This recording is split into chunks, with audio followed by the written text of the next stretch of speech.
Ya, thank you Pastor Yongki.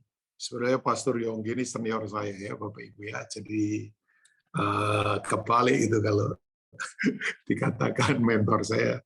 Saya sungguh merasa sebuah kehormatan ketemu senior saya kembali.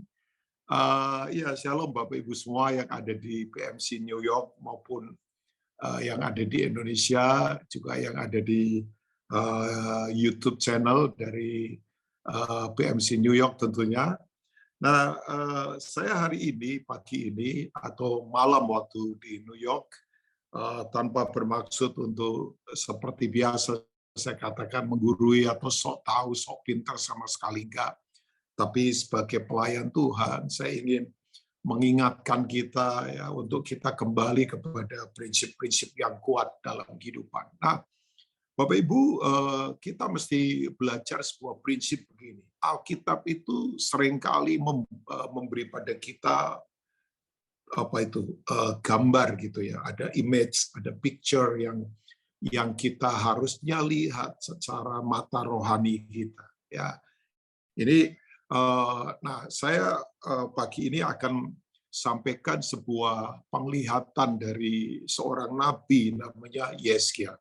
Nah, kita tahu kan di Perjanjian Lama itu ada 4 penulis yang disebut dengan 4 nabi besar. Ya, kalau saya katakan 4 nabi besar bukan karena badannya besar, bukan. Tapi mereka memang ada dalam pertempuran yang sungguh luar biasa. Nah, 4-4-nya ini itu hampir bersamaan ada di era di mana Israel lagi ditawan oleh Babilonia, wilayah Sinear ya. Itu sebetulnya dulu Abraham juga berasal dari sana. Namanya Ur Kasdim itu daerah Ur itu adalah daerah Sinear itu. Itu imperium manusia yang pertama kali. Ya, kemudian kita tahu kan Menara Babel di mana Nimrod sebagai leadernya. Nah, terjemahan Indonesia dikatakan dia adalah orang gagah perkasa di hadapan Tuhan. Tapi kan sebetulnya konteks Ibraninya dia adalah orang yang melawan Tuhan. Ya, dia again dengan Tuhan. Itu sebetulnya itu tuh ya. Nah, kita tahu bahwa 4 nabi ini semuanya bernubuat berlawanan dengan mayoritas nabi-nabi yang lain yang berkata, masa sih umat Tuhan kok sampai ada di dalam penindasan, dalam proses. Karena ada banyak juga sekarang ini orang yang mungkin mengajar yang enak-enak, yang nyaman-nyaman, ya kekristenan seperti kayak ya diencerkan, kekristenan tidak kembali kepada prinsip yang kuat. Ya, saya nggak judgement ya, maksudnya ada sebagian besar orang yang ya menganggap ya kamu kenal Tuhan pasti kaya raya, pasti sukses, ya, pasti semuanya oke.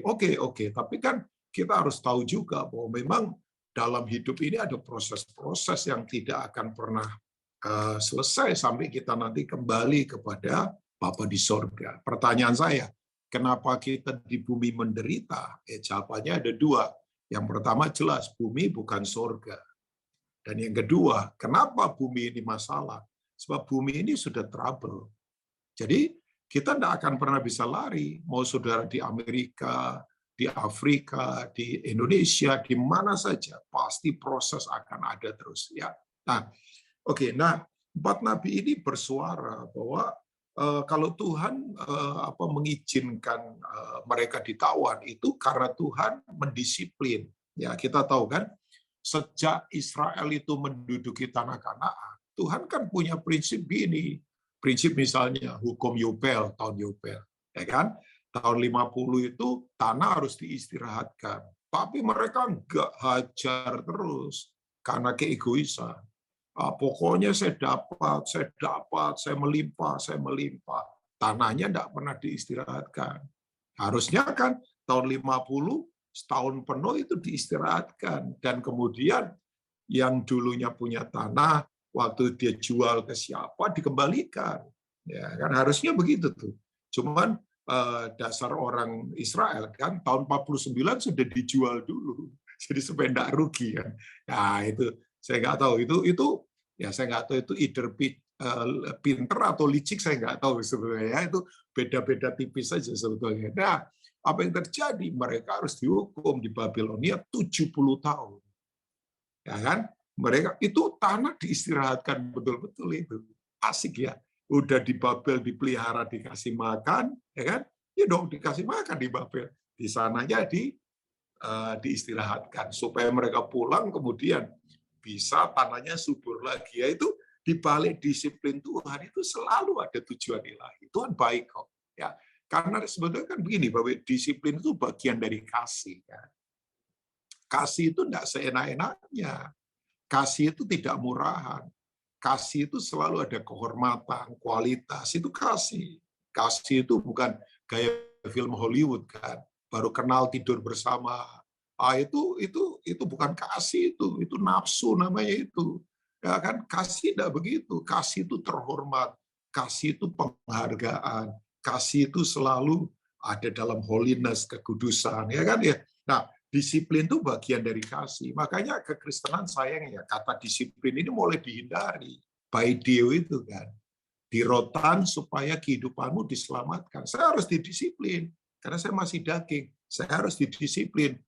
Karena keputusan-keputusan bisa salah. Yang mendisiplin adalah komunal di mana saya tinggal bersama. Nah, itu misalnya di BMC ini ada komsel atau apalah namanya ya. Nah, itu harus saling mengingatkan. Ya, prinsipnya kan tidak ada orang nomor satu, semua kita nomor dua. Yang nomor satu cuma Tuhan. Itu prinsip. Nah, itu akan muncul namanya dinamika komunal. Kapan-kapan kita bahas inilah ya. Kalau Pak Yongki masih berkenan sama saya, kita bahas ini. Komunal itu harus punya dinamika komunal. Bayangkan. Coba kalau kita lihat di gereja mula-mula, mereka ketemu nggak ada agenda, doa bersama menyatukan hati, Roh Kudus yang beri arahan. Nah, itu hilang sekarang ini. Karena kita sudah terplot, semuanya di metode logika, semuanya seperti kayak akhirnya Tuhan terkurung, ya terkurung. Makanya Billy Graham pernah berkata begini, sedih sih. Kalau Roh Kudus sekarang ditarik dari gedung gereja, 95% lebih gereja tetap berjalan seperti biasa karena manajemen bagus, karena profesional di panggung, karena ada uang. Jadi nggak rasa apa-apa, walaupun sudah nggak ada Roh Tuhan. Pertanyaannya, kita mendrive pelayanan kita dengan kekuatan apa? Bisa saja karena orang profesional di panggung, kan? Bisa saja karena manajemennya bagus, rapi. Bisa saja karena dananya ada, tetap bergulir. Tapi kan pertanyaannya, Tuhan mau kemana ini sebetulnya bawa kita? Iya kan? Nah, itu tuh. Nah, itu yang disebut dinamika komunal. Siapa yang mengangkat para pemimpin di mana di Perjanjian Baru? Roh Tuhan sendiri. Ya coba. Itu belajar kan dari Kisah Rasul 1 sampai 13, kepemimpinan didominasi orang Yahudi sejak mulai di Antioquia udah berubah itu ide udah orang Yunani, orang apa, dan Barnabas salah satunya memandang dengan pandangan yang penuh kasih karunia loh, walaupun dia orang Lewi. Coba bayangkan, dia kemudian izinkan orang-orang biasa mulai muncul. Nah, itu yang disebut dengan all saint movement, pergerakan orang percaya. Dan saya yakin pandemik ini sebuah prophetic sign buat gereja. Bahwa gereja harus bergerak secara leluasa. Nah, oke, kembali tadi saya agak sedikit mengarahkan Bapak Ibu kepada dinamika apa yang Tuhan mau katakan untuk ke depan ini. Sebab aneh ini. Belum pernah terjadi. Makanya anak-anak Bapak Ibu yang before 30 kasih tahu mereka. Ya, yang punya cucu, yang teenager, yang belasan tahun. Ini bagus buat mereka. Ini studi kasusnya nggak bisa didapat di Harvard, nggak bisa didapat di UCLA, nggak bisa didapat di Nanyang, nggak bisa didapat di RMIT, atau Monash, atau Melu, nggak bisa didapat. Bayangkan, 1920 Spanish flu itu, hanya orang Spanyol yang mati. Masih orang Eropa kan. Orang Jawa, orang Boyolali, orang Cungko, orang Makassar, orang Bugis tetap hidup. Tapi ini aneh kan, pandemi COVID-19 ini seluruh dunia. Nah, saya yakin fokusnya jangan hanya kematian, fokusnya kehidupan. Itu Tuhan mau apa ini? Ya kan? Sayangnya kita kalau nggak hati-hati terbawa hanya fokus pada kematian, angka kematian yang dihitung terus. Tapi kan Tuhan kita Tuhan kehidupan. Ini ada sesuatu Tuhan lagi bersuara keras buat gereja. Apa ini?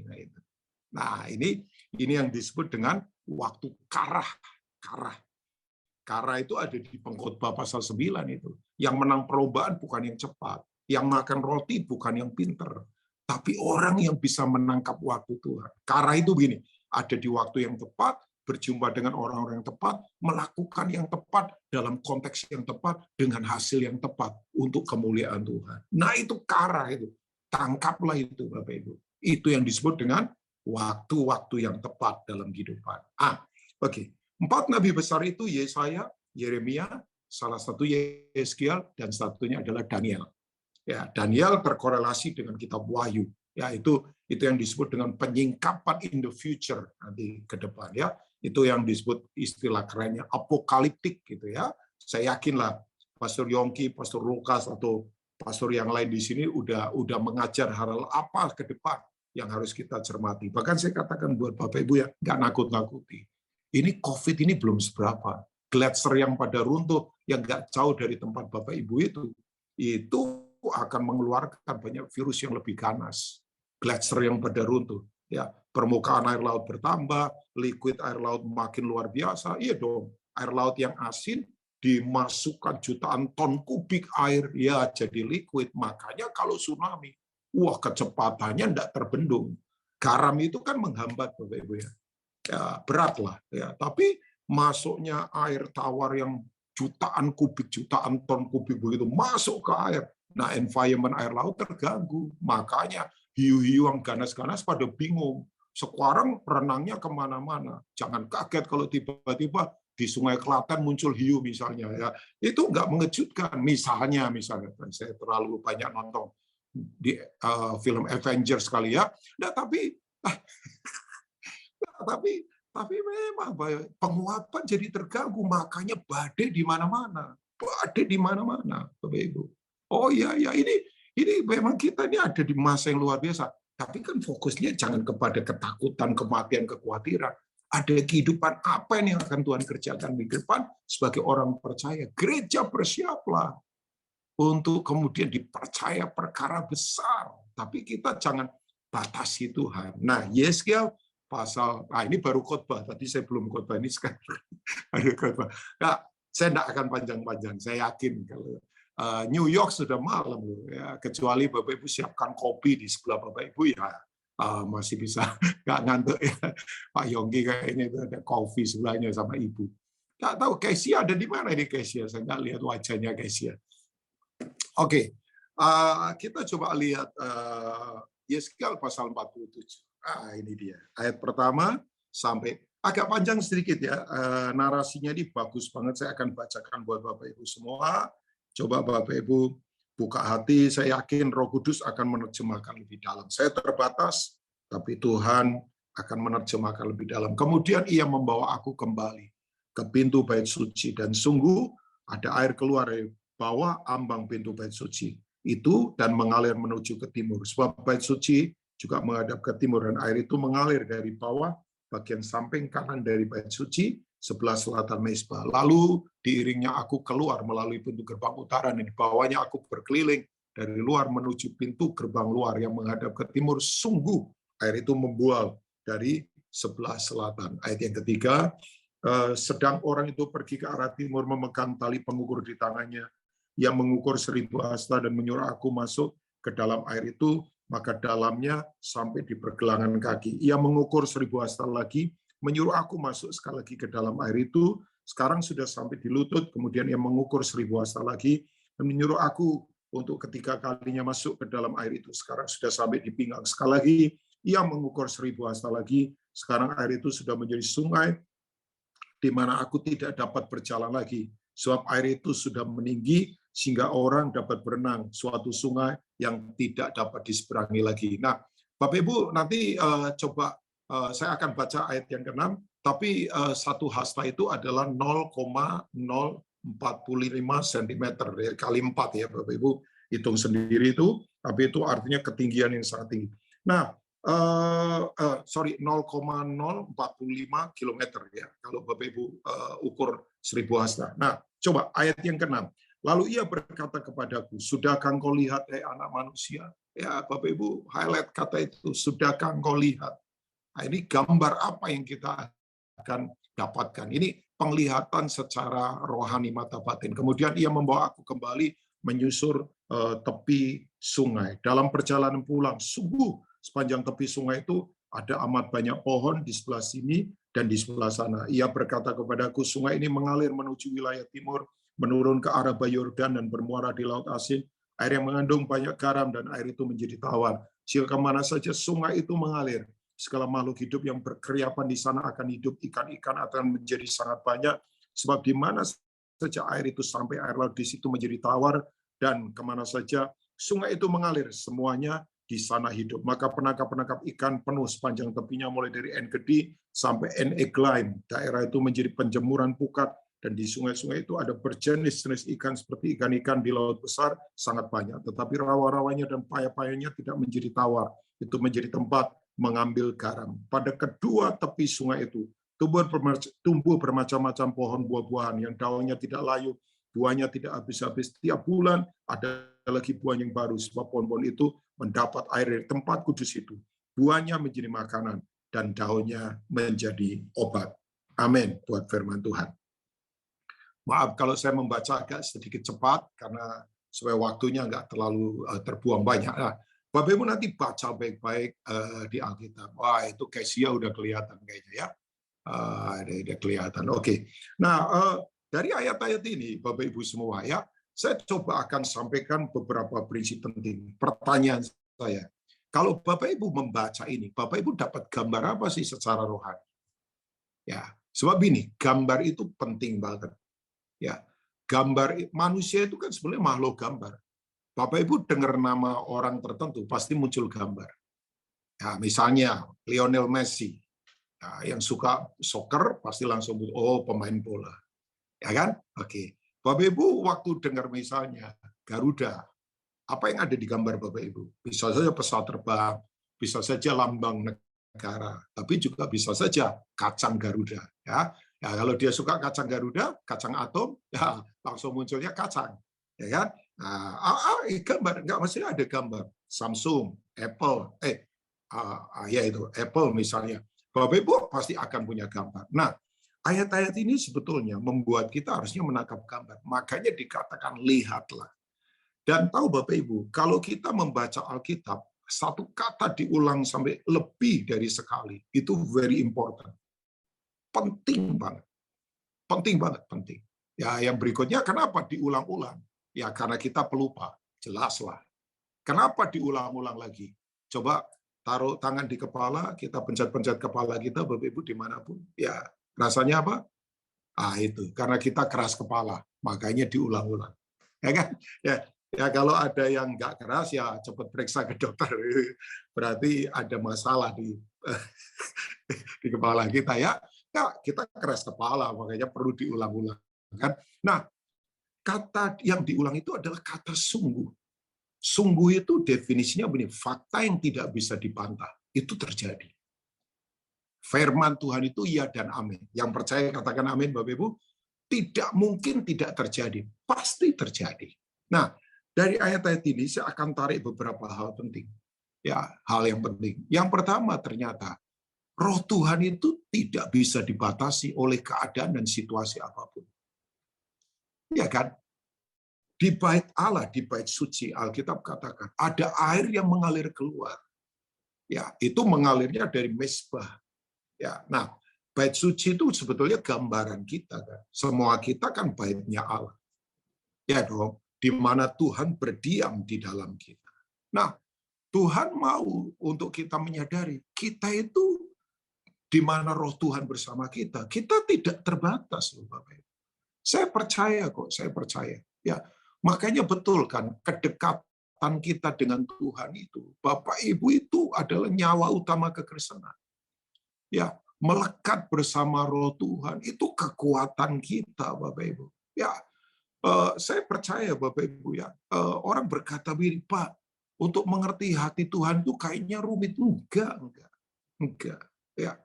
Saya katakan ini buat Bapak Ibu. kita tidak perlu misalnya sekolah teologi dulu untuk mengerti hati Tuhan. Walaupun kalau Bapak Ibu punya kesempatan ya sekolahlah. Oh enggak apa-apa, oke kok.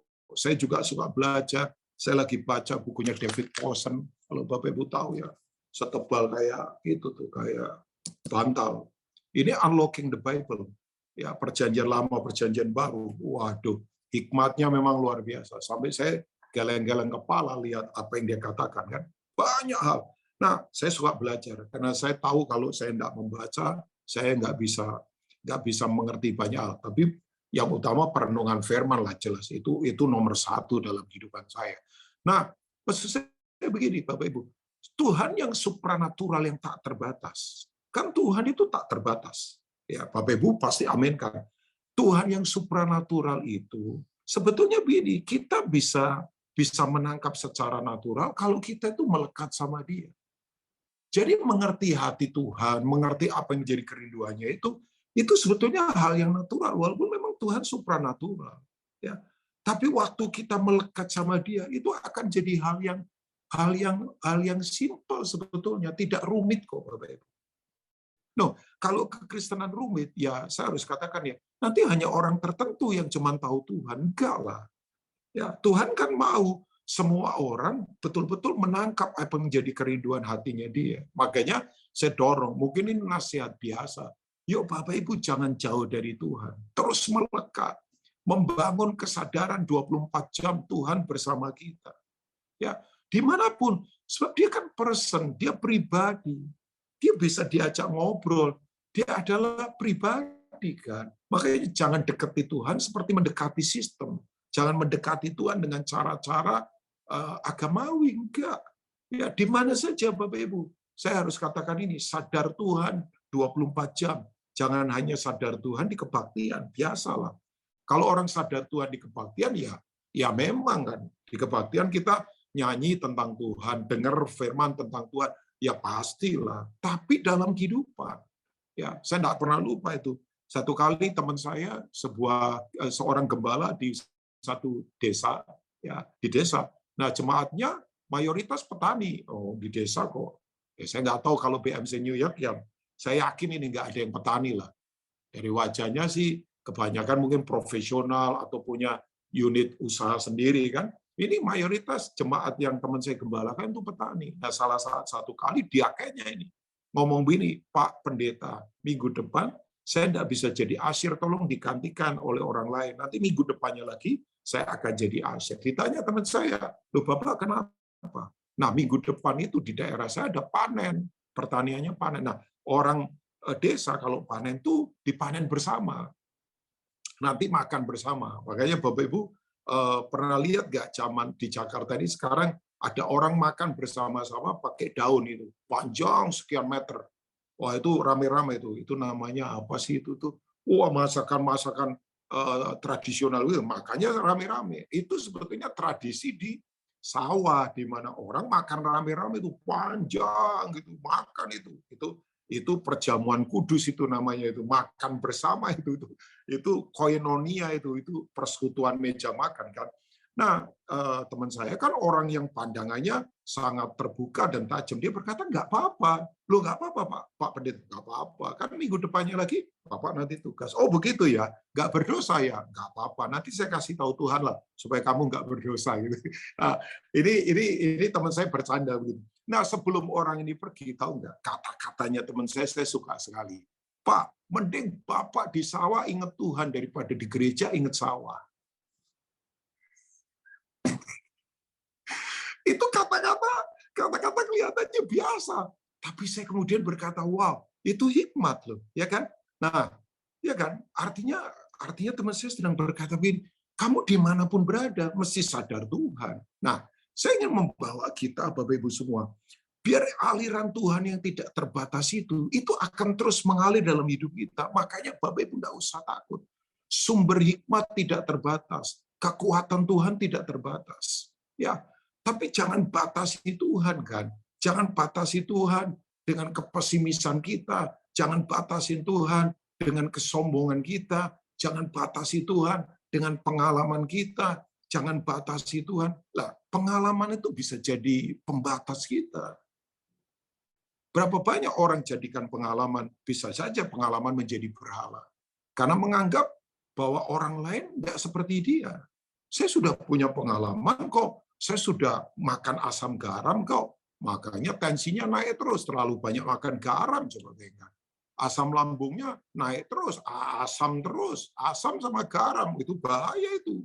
Ya, udah asam lambungnya naik, GERD, kemudian tensinya naik, stroke Pak itu Pak, kalau nggak hati-hati Pak, ya kan? Nah, maksud saya biarkan Tuhan itu sedang melakukan perkara besar sekarang ini. Dia lagi berkata, jangan aku dikurung di pengalaman kita, jangan aku dikurung di keterbatasan kita, jangan aku dikurung di kepahitan kita, kekecewaan kita. Makanya Bapak Ibu, miliki hati yang legowo, hati yang luas, hati yang punya kapasitas yang tidak terbatas. Tahu nggak Bapak Ibu, kapasitas itu menentukan kemampuan kita menerima dari Tuhan. Loh, kalau orang kapasitasnya kecil, ya susah dipercayain besar, nanti meledak. Ya, saya punya ukuran baju, Bapak Ibu ya, ukuran baju. Ya, saya tidak memberitahu karena Natal sudah lewat juga, toh. Nah, ukuran baju saya punya ukuran tertentu. Kalau kekecilan, ya bisa robek, kayak si manusia hijau itu, Hulk, ya kan? Bisa robek semua. Tapi kalau kebesaran, kedodoran. Nah, itu kapasitas, Bapak Ibu. Nah, mari begini, perluas. Biarkan, nah Bapak Ibu tahu, kita kan sering berdoa. Saya tadi juga mendengar pendoa syafaat. Tadi bagus Ibu mendoakan untuk lawatan terjadi di Amerika, lawatan terjadi di Indonesia. Kan? Saya aminkan itu. Nah, lawatan itu apa sih? Lawatan itu kan begini, kita yang kecil diterobosi Tuhan yang besar. Sehingga kita yang kecil jadi tak terbatas. Kalau saya gambarkan kayak Bapak Ibu kalau lagi nyemprot tumbuhan, tanaman di taman gitu ya, atau lagi semprot mobil. Salah satu hobi saya nyuci mobil. Salah satu hobi saya. Nggak tahu, saya suka nyuci mobil. Sebab waktu nyuci mobil, Bapak Ibu, apalagi kalau di atas ban itu, ya bumper atau apa itu, besinya itu lagi kotor karena becek jalanan. Itu begitu keran air saya buka, selang saya kecil, tapi saya pencet ujungnya. Waduh, nyemprotnya keras. Itu kotoran, rontok semua. Itu saya senangnya luar biasa. Karena saya kalau lihat bersih itu senang banget. Ya, tapi dari situ saya berkata, itu tuh kehidupan. Di mana semua yang kotor, semua yang penuh noda akan tersemprot, dialiri. Makanya itu yang di 2 Samuel pasal 5 kan, dan 1 Tawarik pasal 14. Bapak Ibu tahu nggak itu? Waktu Daud diserang seluruh orang Filistin, itu Daud memenangkan peperangan ada di mana? Tempat namanya itu ada di lembah Refaim kan. Namanya adalah Baal Perasim. Baal Perasim itu artinya adalah the master of breakthrough. Tuhan atas terobosan. Itu salah satu nama Tuhan itu. Tuhan menerobosi musuhku seperti air menerobos. Wow. Nah, saya sadar Bapak Ibu, kita ini sekarang hidup di masa berbahaya. Oh iya. Semua nggak bisa diprediksi. Kematian itu seperti di depan mata. Oh ya, COVID ini mengajarkan semua yang ada di dunia ini nggak bisa kendalikan, Bapak Ibu. Uang kah, koneksi kah, jabatan nggak bisa. Tapi saya percaya, Bapak Ibu, di masa yang berbahaya ini lebih double berbahaya kalau nggak ada Tuhan. Saya ulangi, di masa yang berbahaya ini kita akan jadi double bahaya kalau nggak ada Tuhan. Ya, wong ada Tuhan saja kita secara di dunia ini ada di proses yang berbahaya. Semua berbahaya. Seperti Daud berkata, ya sekalipun aku di lembah kekelaman, kan itu kan lembah kematian. Tahu lembah kekelaman? Bapak Ibu yang pernah ke Israel, tolong angkat tangan. Ya, nggak harus ke sana naik haji, nggak harus Bapak Ibu ya. Maksudnya yang pernah, kalau ada kesempatan nanti bolehlah. Saya dalam anugerah Tuhan bawa grup ya beberapa kali, mungkin 14-15 kali anugerah Tuhan ya. Ya karena bawa aja. Tahun sebelum pandemik saya datang lagi karena beberapa anak jemaat mesti dibaptis, ya udah kita berangkat pulang, lockdown semua itu pasti waktunya ya. Nah, kalau Bapak Ibu dari Yerusalem ke Yeriko, itu kan menurun itu jalanan. Ya, Yerusalem kan naik, makanya tadi Mazmur 122, marilah kita bersorak-sorai ke rumah Tuhan, bersukacita. Nah, itu Itu rumah Tuhan tuh naik itu, ya naik itu naik ya itu ketinggian itu bukit-bukit. Nah waktu turun itu Bapak Ibu nanti akan melewati beberapa lembah kematian itu. Ya lembah kematian itu begini curam sekali, kecuramannya itu hampir 200 meter. Nah itu lembah itu Bapak Ibu saking ada hanya waktu itu tuh ada di atas kepala kita. Kalau kita ada di celah lembah itu saja. Jadi sepanjang waktu gelap, udah begitu jalannya berkelok-kelok, nggak bisa ditebak seperti sekarang. Semua nggak bisa diprediksi loh Bapak Ibu. Ini Indonesia diprediksi bulan apa Februari Maret terjadi lonjakan apa ya, COVID ini. Tapi kita doakan terus Bapak Ibu. Ya, nah semua nggak bisa diprediksi dan di lembah itu banyak binatang-binatang buas. Banyak binatang buas, belum perompak yang menghadang. Dan kadangkala terjadi banjir bandang. Karena kalau hujan pas lagi turun deras, ketambung semua di situ. Orang yang di situ kejebak. Nah, Daud berkata begini, aku tidak takut bahaya. Sebab Tuhan besertaku. Nah, Bapak Ibu saya yakin, karena semuanya ini ada di masa yang tidak gampang. Ekonomi ada di ambang kematian, bisnis begitu, masa depan nggak jelas semua secara dunia. Tapi nggak usah khawatir. Tuhan kita tidak terbatas. Nah, jangan batasi Bapak Ibu please. Makanya hari ini Bapak Ibu ya, hari ini yang pahit, yang sombong, yang kecewa, lepaskan saja, lepaskan. Jangan batasi, jangan batasi. Satu kali saya mungkin pernah cerita kali ya. Saya lagi makan es krim, anak saya masih kecil. Dia minta pakai gelas dan saya mau tuang. Begitu saya lihat, di gelasnya itu ada semut. Saya bilang, nak, kamu cuci di wastafel pakai sabun, balik ke papa, lap dulu pakai tisu, saya kasih. Saya mau dia kerja juga ya, saya latih dia. Bapak Ibu begitu dia balik, saya tuang. Saya nangis loh Bapak Ibu. Anak saya langsung ledek, lah papa belum warisan, baru es krim sudah nangis. Saya ngomong, bukan sayang, bukan itu, papa akan kasih semua kok.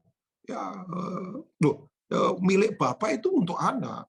Ya, tapi kalau budak nggak bisa dapat dari bapak, makanya jangan jadi budak. Warisan itu turun ke anak, nggak mungkin. Loh, Bapak Ibu ini kerja keras buat apa? Ya buat anak lah. Ya, malah orang tua terbaik selalu menyiapkan yang terbaik buat anaknya. Loh, anak kok. Kalau budak ya nggak dapat. Makanya jangan jadi budak. Yang terikat dosa, kenajisan, jangan. Kita anak. Kita ini anak. Udah nggak usah takut. Ya kan? Anak saya nggak pernah berpikir bayar tagihan bulanan listrik bagaimana. Nggak perlu lah, nggak perlu. Masa ada anak ketok kamar bapaknya, Pak, aku mau tanya dengan jujur, Pak. Tolong jawab, jangan ada dusta di antara kita. Bulan depan listrik rumah ini bisa dibayar nggak, Pak? Itu kalau ada anak seperti itu, suntik pakai suplemen, kalau perlu divaksin, Bapak Ibu. Itu aneh itu. Dia nggak tahu perjuangan bapaknya, tapi yang dia tahu bapaknya bisa cover hidupnya. Nah, kita itu kehilangan hati anak. Itu yang Brian Duncan, songwriter seangkatannya Michael W. Smith, nyanyikan lagu namanya Child's Love. Kita ini kehilangan hati anak. Anak itu ya, kalau coba lihat anak kecil, ketawa polos, Bapak Ibu. Ketawa polos. Nggak ada ketawa, ada motif-motif politik licik-licik, nggak ada. Ketawa saja. Ketawa. Kita kehilangan ketawa. Orang dewasa ketawa kalau tender lagi menang, gajian lagi naik, prom. Kita ketawanya itu punya motif politik. Coba lihat anak-anak. Nggak ada anak-anak ketawa punya motif politik. Anak-anak ketawa lepas saja. Nah, kita kehilangan sukacita begitu. Ketawalah Bapak Ibu. Mumpung ketawa belum dilarang sekarang ini. Itu kata Warkop Bapak Ibu. Ya kan? Ketawa. Ketawa itu membuat sehat loh Bapak Ibu. Nah, Bapak Ibu begitu kemudian saya tuang, saya nangis, Tuhan ngomong begini sama saya. Bin, tidak ada bapak yang menahan yang terbaik buat anaknya. Cuman kalau wadahnya kotor, kan kita susah Bapak Ibu. Nah Tuhan itu susah loh Bapak Ibu. Dia mau percayakan banyak perkara besar tidak terbatas. Ya, saya kecil, saya terbatas. Tapi saya punya Tuhan tidak terbatas. Bagian saya adalah hati saya mesti legowo, hati saya mesti luas, hati saya mesti terbuka lebar. Saya tidak mau dibatasi pengalaman masa lalu saya tidak mau dibatasi kekecewaan, kepahitan, kenajisan. Itu lepaskan, Bapak Ibu, lepaskan. Ya. Lepaskan, jangan mau terus dibelenggu begitu. Jangan. Kita bukan budak. Kita orang merdeka dalam Kristus. Iya kan? Tentu Tuhan berkata, tidak ada penghukuman. Kita tidak menerima roh perbudakan. Kita menerima roh kemerdekaan yang menjadikan kita anak-anak Allah. Tahu enggak, Bapak Ibu? Anak itu punya apa? Anak itu punya warisan jelas. Anak itu punya akses ke Bapa, enggak terbatas. Anak, bayangkan. Anak. Ya, nah Tuhan mau kita begitu. Jadi begini, jangan kurung hadiratnya. Biar dia bergerak secara leluasa. Saya tadi sudah bilang ya Bapak Ibu, jadilah orang yang selalu ada di waktu-waktu Tuhan. Nah, tapi yang berikutnya Bapak Ibu, prinsip yang kedua yang saya lihat dari penglihatan ini. Bapak Ibu, saya yakin nanti Bapak Ibu akan menemukan pewahyuan hikmat dari Bapak Ibu baca Yeskel 47 ini. Tapi ini perenungan yang saya bagikan buat Bethany New York hari ini. Biar ini menjadi suara profetik buat kita. Yang berikutnya adalah begini. Biar kita terus ada di kedalaman. Betul-betul dikuasai oleh roh Tuhan. Ya, kita tenggelam di kedalaman. Jangan dangkal, Bapak Ibu. Ya, kalau nggak salah di Lukas pasal 5, saya nggak lupa. Murid-murid Tuhan itu satu kali semalaman cari ikan. Nggak dapat ikan. Aneh ya? Aneh ya. Nelayan, ya waktunya tepat cari ikannya malam. Menurut teman-teman saya yang dari Indonesia Timur, cari ikan itu paling benar waktu malam. Karena ikan itu ngumpul semua itu kalau malam. Sebab di dalam nggak ada lampu, katanya gelap. Jadi ngumpul semua, katanya teman saya sih. Ya, tapi betul, waktunya betul. Alat kerjanya betul, yaitu apa? Perahu dan jala. Dan dia pengalaman nelayan. Petrus, Yohanes, keluarga nelayan semua kan. Andreas, keluarga nelayan. Semalaman tidak ada satupun ekor ikan ketangkap. Begitu kemudian Yesus ada di sana. Saya senang sekali. Yesus berkata, seberangkan perahu. Ya, kemudian begini, dia berkata, sekarang tebarkan jalamu di kedalaman. Saya suka kata itu, go deeper, di kedalaman. Semua yang di kedalaman itu nggak bisa gampang dikalahkan. Ya, ada film klasik namanya The Good Father. Saya yakin Pak Yonggi mungkin pernah lihat. Ya, saya lihat. Oh ya kan, itu film penjualannya laku sepanjang sejarah selain film Titanic. Ya dong, itu film klasik lah. Itu kan based on the true story kan. Nah, bosnya mafia itu saya agak lupa namanya siapa. Tahu nggak Bapak Ibu? Waduh, itu kayak kalau nggak salah ada di New York juga dia punya kartel dulu. Oh, itu untouchable itu. Udah uang banyak, senjata banyak, pemasok narkoba dan sebagainya. Tapi tahu nggak, perang antar geng selalu menang. Ya kalahnya gara-gara apa? Matinya orang ini. Diracunkan sama mantu perempuannya. Mantu perempuannya kepahitan, kecewa. Mantu perempuannya cara membunuhnya sederhana. Ikuti dia punya kebiasaan. Kebiasaannya makan pagi jam berapa, makan siang jam berapa, makan malam jam berapa, minum kopi jam berapa. Jadi kemudian waktu lagi minum kopi dengan roti dari Italia itu apa sih namanya itu, diracun Bapak Ibu. Baik, matinya lagi makan roti sama minum kopi, diracun. Tembak-tembakan menang. Gara-gara apa? Kebiasaannya udah diketahui. Nah, semua yang rutinitas metodologi begitu, itu gampang dikalahkan. Ya. Ya, itu yang namanya kekristenan liturgi, kekristenan yang tidak mengalir bersama Tuhan. Nah, Bapak Ibu, waktu kemudian Tuhan berkata, tebarkan jalamu di tempat yang dalam. Saya bersyukur. Terus ngomong, excuse dia berkata, begini, Tuhan, kita capek semalaman, cari ikan nggak ada, nggak dapat. Tapi karena Engkau yang menyuruh, aku lakukan. Bapak Ibu tahu nggak? Begitu jalan ditebar. Itu ikan-ikan besar masuk semua, ditarik ke darat. Sampai jalannya koyak tapi nggak bocor. Itu dari Tuhan selalu begitu. Wah, memang dapatnya banyak. Ya secara natural koyak, tapi nggak bocor, nggak ada yang keluar. Bapak Ibu tahu nggak? Ini prinsipnya. Kalau manusia tebar jala, jala cari ikan. Tapi kalau Tuhan tebar jala, nah ini lain. Ikan cari jala. Saya ulangi, kalau manusia tebar jala, jala cari ikan. Tapi kalau Tuhan yang tebar jala, ikan cari jala. Ada yang capek sekarang dengan bisnis? Ada yang capek sekarang dengan pengalaman? Yuk, go deeper. Ada di kedalaman. Ya, nah, Bapak Ibu, 4 kali Yeskiel itu disuruh masuk sungai yang diukur oleh malaikat ini. Ini sebetulnya yang disebut dengan teofani, penampakan Yesus di Perjanjian Lama. Jadi apapun modelnya, panglima tentara yang menemui Yosua, kemudian peristiwa apa, termasuk para malaikat itu, Tuhan menampakkan diri Perjanjian Lama. Nah, Bapak Ibu begini, dia bawa ukuran. Nah, jangan kita diukur dengan standar dunia atau standar manusia, tapi biar Tuhan yang mengukur. Pertanyaan saya, waktu ukuran pertama 1000 hasta, masih semata kaki. Yang kedua 1000 hasta lagi, selutut kan. Yang ketiga 1000 hasta lagi, sepinggang. Tapi begitu diukur lagi 1000 hasta, sudah nggak bisa lagi berjalan karena udah terendam, tenggelam. Ya kan? Yang sudah dibaptis tahu ya, kata baptisan itu berasal dari kata baptiso. Itu artinya ditenggelamkan, nggak kelihatan lagi. Makanya kalau tenggelam, aku nggak nampak lagi. Aku nggak nampak lagi. Aku ini memang problem sih. Makanya aku yang tidak laku ini harus dipaku.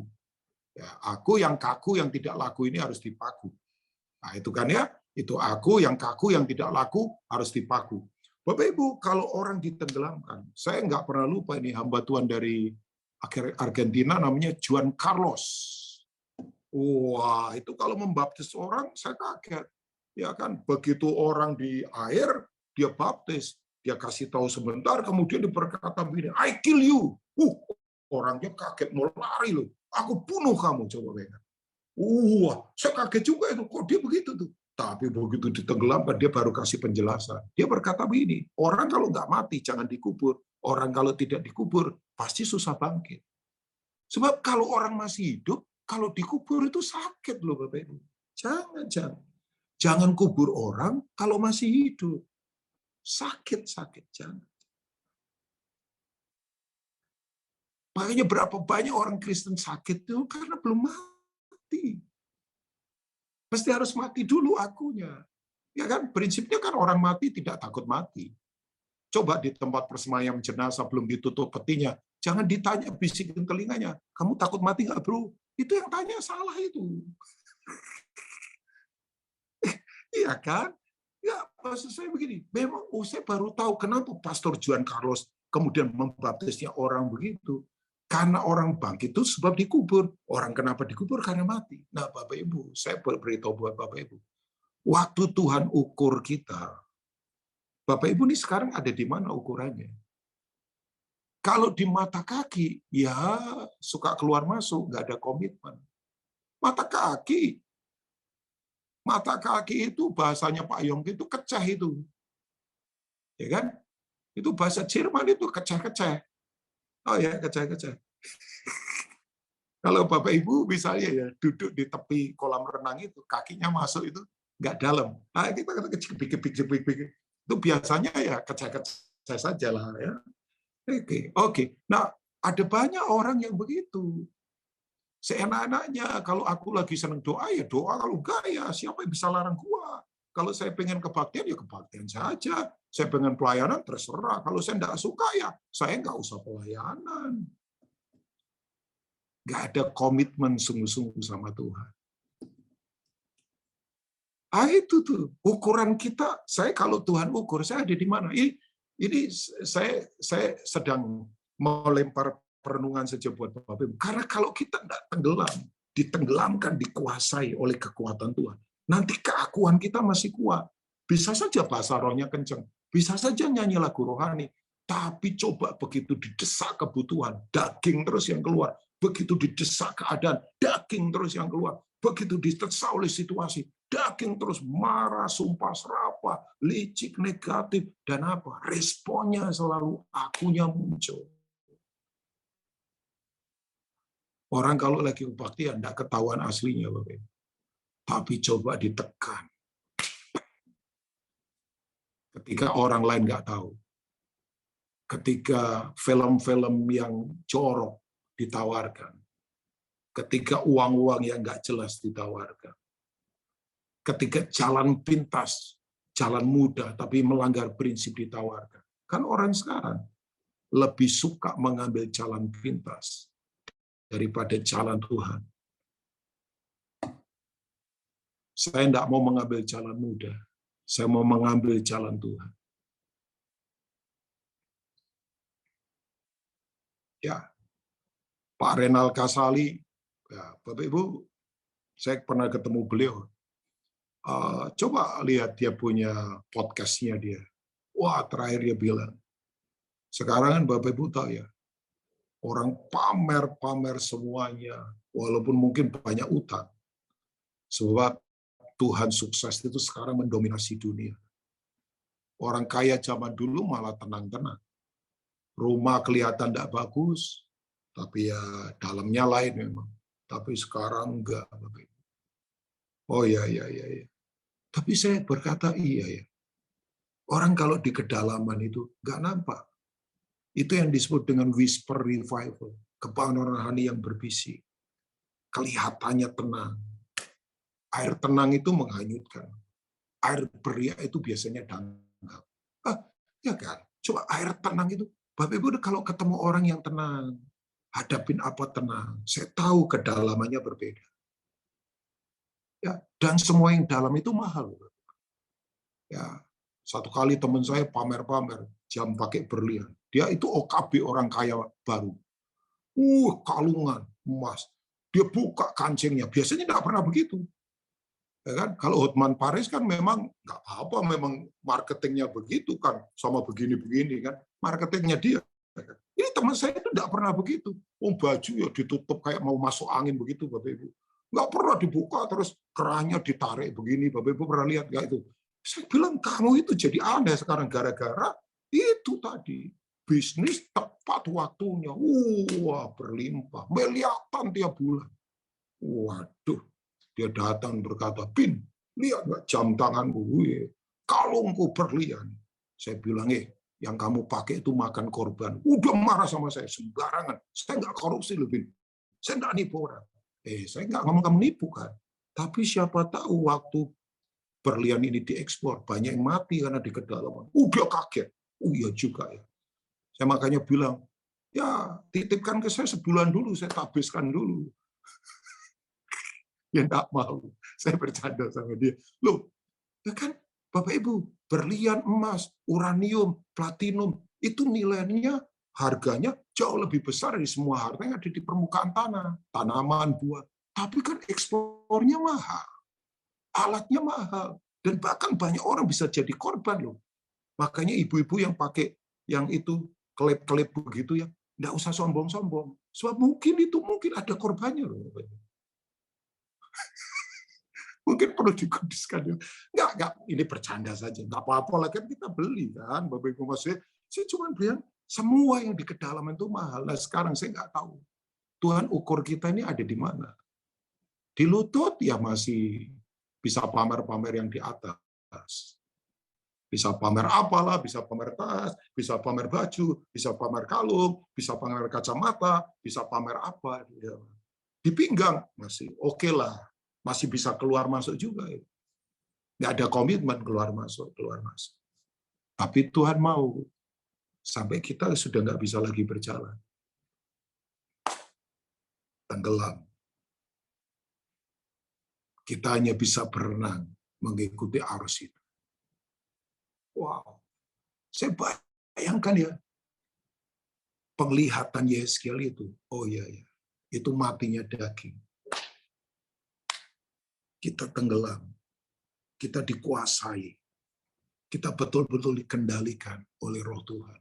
cara kita berkata, cara kita melihat, cara kita mendengar. Dan Tuhan mau setiap kita mengalami itu, Bapak Ibu. Ini bukan milik Pak Yonggi saja. Ini bukan milik diaken yang ada di sini. Ini bukan milik saya saja. Kekristenan itu Tuhan tidak bikin rumit, Bapak Ibu. Simple. Tuhan mau kendalikan kita. Dan kita berkata, Tuhan, ambil alih semuanya. Take over semuanya. Setiap hari kalau doa saya berkata, Tuhan, aku nggak mampu. Tapi kerinduanku adalah biar hamba-Mu ini ada di waktu yang tepat. Berjumpa dengan orang yang tepat. Mengerjakan hal yang tepat. Dalam konteks yang tepat. Buat hasil yang tepat. Buat kemuliaan-Mu, Tuhan. Doa saya begitu, Bapak. Sekarang Bapak Ibu mau pergian kemana, ke sana kemari pun, kalau nggak dituntun Tuhan bahaya loh sekarang. Ya, Bapak Ibu mau coba. Nah, salah satunya Tuhan menuntun kita adalah damai sejahtera ada pada kita. Baik Bapak Ibu ya, kalau mau ketemu siapapun kehilangan damai, tolong cek dulu lagi. Kalau mau bepergian kemanapun kehilangan damai, cek lagi Bapak Ibu. Ya, saya yakin kita ini ada alarm di dalam ini, Bapak. Bapak Ibu pernah nggak waktu mau berbuat sesuatu yang keliru kecil saja, kita deg-degan. Itu bagus, Bapak Ibu. Deg-degan gitu, itu bagus. Itu jangan dilawan, jangan dilawan. Oh ya. Itu sinyal, itu alarm. Yang saya sedih ada orang suara kenceng, udah melakukan sesuatu nggak pernah deg-degan lagi. Oh jangan berkata, saya sudah feel free, saya nggak deg-degan lagi. Pak, itu hati yang membatu itu, Pak, kayak Fir'aun, Pak. Yeremia 19 kan, hatinya membatu sampai orangnya sendiri tidak sadar. Jadi kalau kita masih punya deg-degan, alarm, pelihara itu, Bapak Ibu. Tenggelam terus di dalam kekuatannya. Nah, saya tutup. Yang berikutnya adalah, Bapak Ibu tahu, yang ketiga adalah hadirat Tuhan, kekuatan Tuhan. Itu akan selalu membawa pengaruh yang begitu hebat dalam kehidupan. Sungai itu bicara soal pengaruh. Ya kan? Pengaruh, influence. Pernah tahu lagunya itu kan? Boney M. By the River of Babylon. Nah, itu lagu lama itu ya. Kayaknya dia ngambil dari Apokalip apa gitu ya, grup lama juga itu ya. Itu kan menceritakan apa yang terjadi di Mazmur 137. Tahu ya? Mereka lagi tawan di Babel. Jadi terkoneksi nih dengan Yesaya 47, Mazmur 137. Saya tidak akan baca karena saya sudah terlalu panjang tadi baca ayat. Bapak Ibu tahu kan? Waktu ada di tepi sungai Babel, Alkitab berkata, di daerah tawanan, orang-orang memaksa kita menyanyikan lagu tentang Zion, the center of worship, the center of glory. Ya, bagaimana kami bisa menyanyi di negeri kita tertawan? Karena mereka ada di sungai Babel. Sungai itu bicara pengaruh kan, Bapak Ibu. Ya, makanya betul prinsipnya. Kita tidak bisa ada di sungai yang sama di hari yang berbeda walaupun sungainya sama. Saya ulangi, kita tidak bisa ada di sungai yang sama di hari yang berbeda walaupun sungainya sama.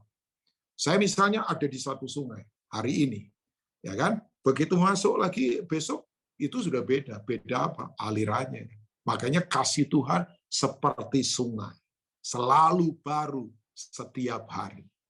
Ya itu Bapak Ibu mesti aminkan itu kan, kasih Tuhan selalu baru, tidak pernah yang lama. Nah, Bapak Ibu, begitu kemudian Yeskiel tenggelam, Yeskiel kemudian begini, mengikuti aliran sungai itu.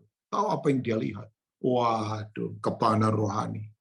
Sepanjang tepi sungai itu, tumbuh-tumbuhan pohon-pohonan yang buahnya segar-segar, berbuah sepanjang musim tidak berhenti-berhenti. Ya kan? Wah, di sungai itu bayangkan ikannya besar-besar seperti ikan di laut-laut besar. Wah, penangkap ikan ada, saya percaya. Saya nggak tahu ini nubuat atau tidak. Bapak Ibu bersiaplah Bapak Ibu. Ini di masa yang tidak akan panjang ini. Orang-orang benar akan dipercaya perkara-perkara besar. Tapi punya tujuan ilahi. Ya, bisnismen di sini, para profesional, bersiaplah. Saya nggak ngomong mengada-ngada. Aneh, saya ketemu beberapa orang. Ya, satu anak rohani saya tanya, dia punya bisnis cukup luar biasa. Wimar ngambil dari dia, yaitu pabrik apa sih namanya, minyak sawit. Kemudian sekarang dia bikin untuk batu bara, harga batu bara lagi tinggi kan. Wah, itu saya tanya gimana dia bikin spotnya untuk itu ya, apa, kaleng-kaleng raksasa. Kemudian ada itu saya tanya sama dia, gimana, namanya Sandy. Aneh Kak Ruby, naik bisa 5 kali lipat selama pandemi ini. Saya ketemu teman ya, mungkin Pastor Yongki pernah dengar namanya Kobeni Kuspin di Makassar. Ya, belum lama Mission Conference, Pastor Lukas Kusuma diundang juga, ketemu saya juga beliau, karena saya hampir rutin juga datang ke mereka. Dia ngomong begini sama saya, akhir tahun ini aneh Pak Rubin, itu mall saya yang ada di Maros sampai ditutup aparat, bukan karena nggak ada izin, karena overload, orang terlalu banyak datang. Dan dia punya tim pak, dia berkata ribuan orang itu kalau weekend, Jumat, Sabtu, Minggu. Tapi yang saya suka katakan ini, tapi ini bukan buat saya. Karena dia punya pelayanan misi luar biasa. Tiap hari kasih makan di 6 kota. Singkawang, Balikpapan, Makassar, Bali, Kupang, satu lagi Papua. Ratusan orang. Belum pelayanan-pelayanan lain. Kasih liburan, hamba-hamba Tuhan desa. Tiap tahun sekali minimal ke Bali 100 orang naik pesawat Garuda, kasih itu uang saku 4 jutaan per orang, makan melimpah tiap malam. Ini pendeta-pendeta pedalaman yang tidak pernah pergi kemana-mana, tidak pernah naik pesawat. Karena dia berkata, saya itu cuma mau menyenengin hamba-hamba Tuhan. Ya udah, kerinduan saya cuma itu. Saya ngomong sama dia, Kobeni pinter, Kobeni. Pinter apa Pak Rubin? Iya dong, kalau anaknya disenengin pasti bapaknya seneng dong. Makanya bapaknya kasih terus lah, anaknya disenengin kan. Ya kan? Ya, tapi dia berkata, dia terakhir kita ngobrol, dia berkata, Pak Rubin kasih tahu Pak Rubin, ini beberapa saat ini waktunya, saya yakin tidak lama. Gereja akan dipercaya perkara-perkara besar. Akan ada produktivitas, akan ada sumber-sumber tidak terbatas, akan ada kekuatan yang tidak terbatas. Tapi ada tujuan, Bapak Ibu. Di waktu yang tidak lama ini. Yeskiel melihat begini, wow, sepanjang sungai itu, tidak ada kekeringan. Produktivitas, buah, bahkan ini obat-obatan dari daun pohon-pohon itu menyembuhkan. Nah, Bapak Ibu, dalam kekuatannya selalu ada pengaruh kehidupan. Makanya saya yakin, jangan fokus pandemik ini hanya di kematian, tapi coba fokus kepada kehidupan. Ya, saya sungguh-sungguh berdoa jemaat yang ada di Bethany New York ini, baik yang ada di Zoom maupun di YouTube, Bapak Ibu bersiaplah. Yuk jangan batasi Tuhan. Tenggelamkan diri kita ke sana. Komitmen kuat Bapak Ibu. Jangan gampang keluar masuk, jangan gampang menyepelekan. Jangan gampang cuman ya saya mau, saya ada, enggak ya terserah saya. No. Waktunya tenggelamkan kita di dalam kekuatan Dia. Ya, supaya kita tetap akan melihat perkara-perkara besar yang Tuhan kerjakan. Ini yang saya sharingkan buat Bapak Ibu. Saya berdoa dan berharap hopefully Roh Kudus akan terjemahkan ini makin dalam kehidupan kita. Sekali lagi ya, akan ada produktivitas, nggak ada jalan buntu. Semua mengalir. Ya, seringkali hanya otak kita yang buntu. Tuhan tidak kenal jalan buntu. Dalam Tuhan tidak ada persoalan yang tidak ada jalan keluar. Pasti ada jalan keluar. Saya ulangi, dalam Tuhan tidak ada masalah yang tidak ada jalan keluar. Pasti ada jalan keluar. Tuhan kita tidak terbatas. Unlimited. Ya, saya ingin berdoa buat Bapak Ibu semua. Mari kita berdoa. Yang ada di Zoom, yang ada di YouTube sekarang ini. Yuk ambil waktu berdoa. Pertanyaan saya, kalau Tuhan sekarang sedang mengukur, kita ada di mana? Ada di mata kaki kah, ada di lutut, ada di pinggang, atau kita tenggelam di dalam Dia, di mana kita tidak nampak lagi. kita mengalir, kita mentaati Dia, kita sungguh-sungguh bergerak seperti yang Dia mau.